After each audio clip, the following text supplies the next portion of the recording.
1957, Stan Hilditch stood on a mountain of iron and realized that he was the first person to know what lay underfoot. Immense, undisturbed for millions of years, it was Mount Whaleback. Would Hilditch live to see the riches concealed in the dust shipped across the world? We never got into a country we'd never been before. My idea was to get up in the highest hill I could find, have a general look at the country, see where the watercourses were. Then I got to go out and walk.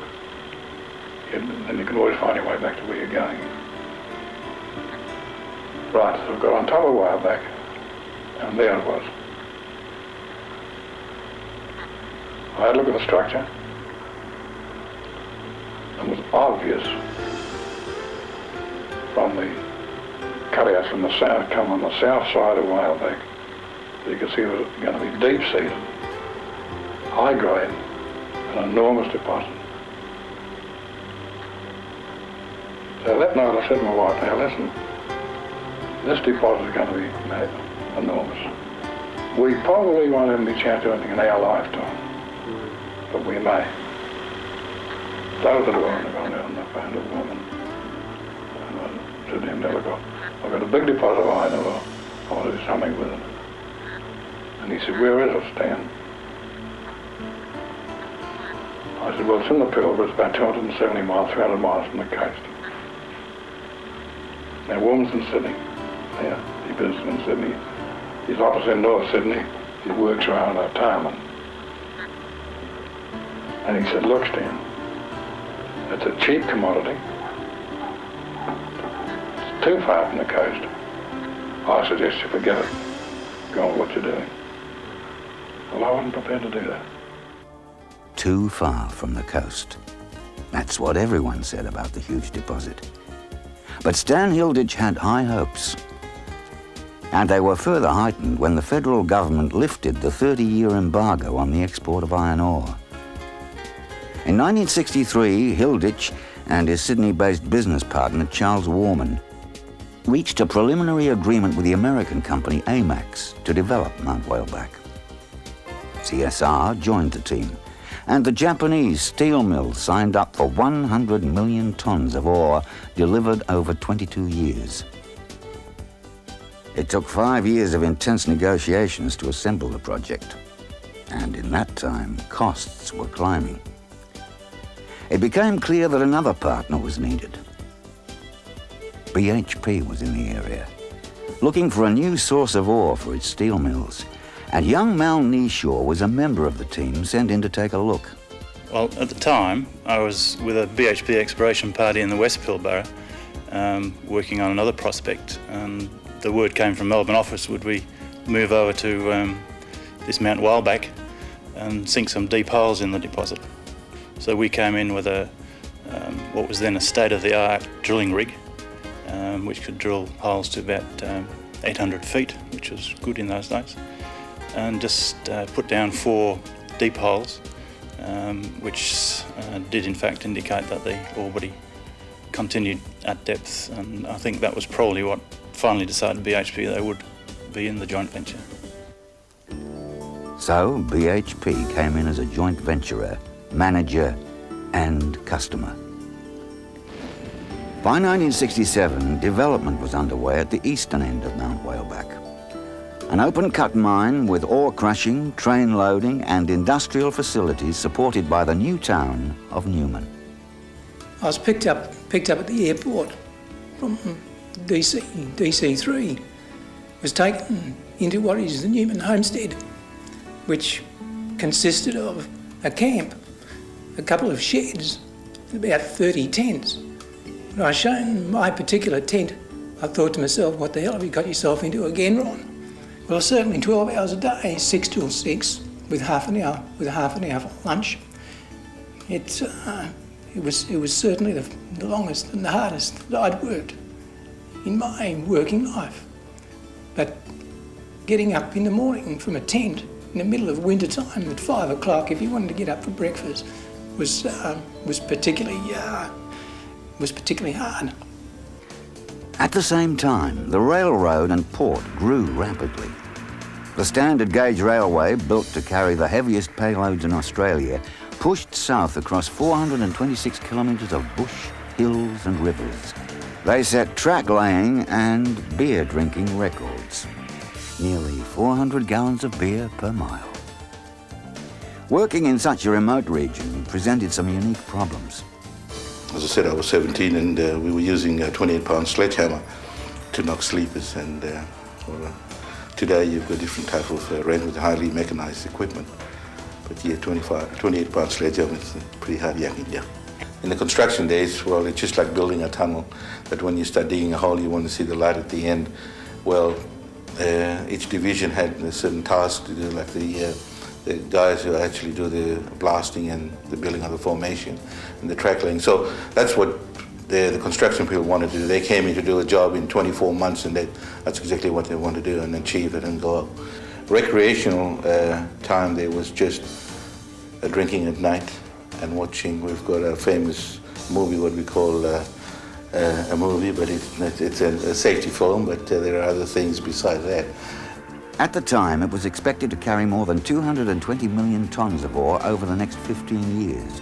But with another decade on top and 647 million tonnes carried in total, the railroad is today still going strong. At Port Hedland, the construction team was turning the Nelson Point tidal flats and the small harbour into a train unloading, tertiary crushing, stockpiling, reclaiming and ship-loading complex. With a deep water port able to berth the colossal iron ore carriers. Late 60s construction work at Port Hedland Harbour included deepening and widening the inner channel to accommodate vessels of 100,000 tonnes. While in the 80s, further port development saw the arrival of real monsters of 250,000 tonnes. And I guess it's interesting, back in those days, that where Nelson Point now sits was completely tidal. We would fish all along the bank through the mangroves, and a big expedition in those days was to go through to Muddy Bay, which is now Burgess Point. The tidal action that Port Hedland has, or the swing in the tides, really inhibited the size of the vessels, because we didn't have a channel as such. We had a sandbar which about 2 kilometres out of the main channel now, which was awash at low water. So any vessels that came in had to wait for sufficient height, and this was done. We had a Harbour and Lights, I think it was in those days, and they had a big ball tower down opposite the Esplanade. And the harbour master would, when he had sufficient water, he'd go up and raise the balls up the tower, and then the master of the ship would see when they rose to a certain level that he could come in. The port was handling a bigger tonnage than any other in Australia after only a few years of the project's operation, and would ultimately give Port Hedland the distinction of being one of the great shipping centres of the world. Overnight, Port Hedland had changed from a relaxed country town set between the mangrove swamps and the tidal flats to a bustling centre. It changed the face of the settlement forever. The town gradually moved through to Spinifex Hill, which was in the early days the main construction site for Utah and for Bechtel Pacific. That gave way later to more permanent housing, stretching through Spinifex Hill up to Cook Point in the later years. Several thousand people arrived to work on the project. There were shortages of space, accommodation, power and water. Within an amazing 2 years, mining had begun. The first ore had been railed and shipped. The project was officially opened on the 26th of June 1969 by the then Governor-General, Sir Paul Hasluck. And on this piece of hematite in front of me, which I'm told weighs 20 tons, is a commemorative plaque. And I've been given the honour, and I have the great pleasure, to unveil it and to declare the Mount Newman project officially open. Even today, the project stands as a triumph of achievement at both Australian and international levels. With the Japanese and BHP ore contracts in place, rapid expansion of mining and shipping occurred in the 70s. Strong Japanese growth pushed whaleback's production over the 20 million tonne mark in its fourth year. But its customers were hit by the oil crises of the 70s and 80s. It was a difficult task to manage the impact of these shocks, keeping costs down, looking for markets, and maintaining the facilities and mining equipment. More than 4,000 people and 2 towns depended on the project. Absolutely loved it. Couldn't believe that it was so green, and we'd come on the gravel road from Meeker, which was dry, and it was like hitting a little oasis. The hours were long. The work was always very interesting from a personal point of view, not a family point of view, but I think longer term, and I certainly made promises at a very young age with my first 2 girls that we'd take them to Disneyland and things like that, and I think to be realistic, unless you worked as a tradesperson or a foreman in those days in somewhere remote, either on construction or maintenance, those sort of promises you weren't going to keep. Like, everyone in the town was young then, and they had young children, so we got together to have like the kids, because there was no kindies and no playgroups, and the town was very friendly. I found it really quite easy. I think Terry had the hard job with the hours, and we had no tally, no wireless, and you just didn't even miss it. It was the town all sort of got together. With the long-term future in mind, the joint venturers continued with the task to develop the second ore handling plant at Nelson Point, built the beneficiation plant, the ophthalmia dam, and dredged the harbour. BHP's biggest commitment came in 1986, with its decision to take its share of the project from 30% to 85%, buying out both AMAX and CSR. Mitsui and Itoshu stayed in the venture, holding the remaining 15%. But in the late 80s, the project fell to its lowest point.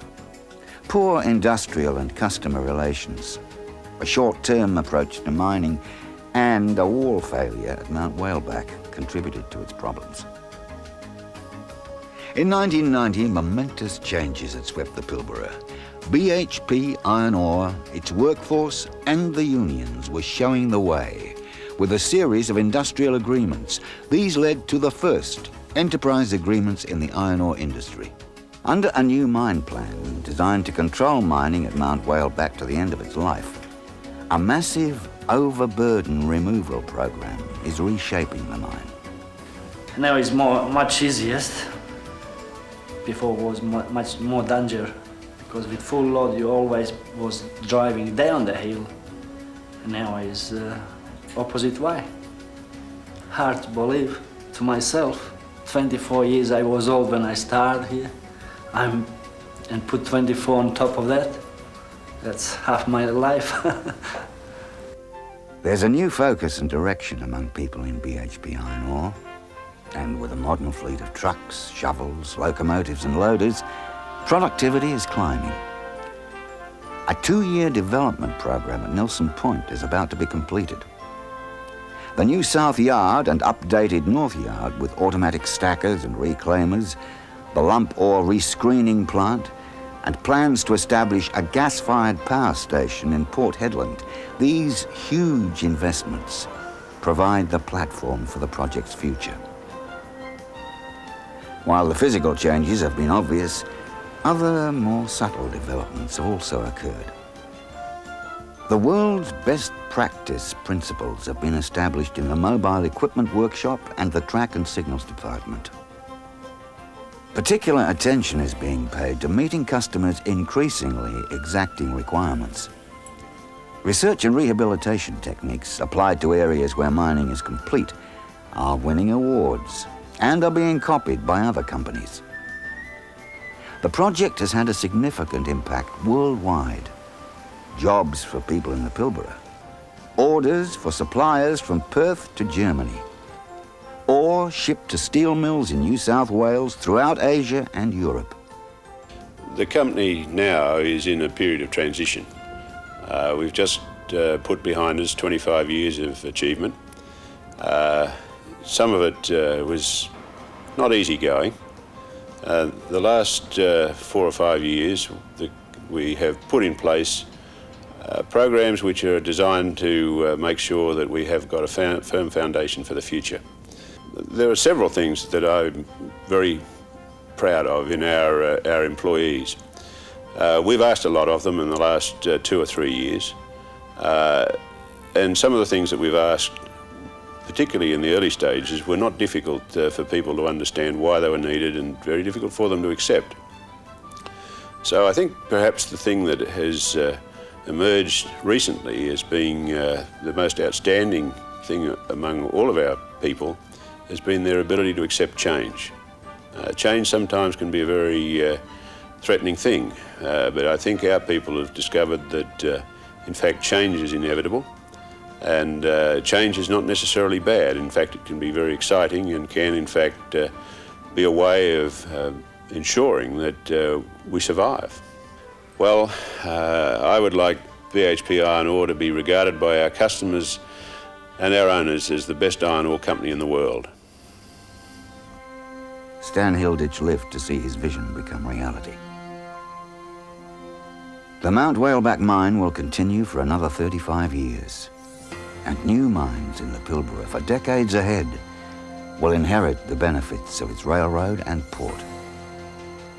It's a story of determination, to overcome the odds of distance, of the people who laid the foundations for continuing progress.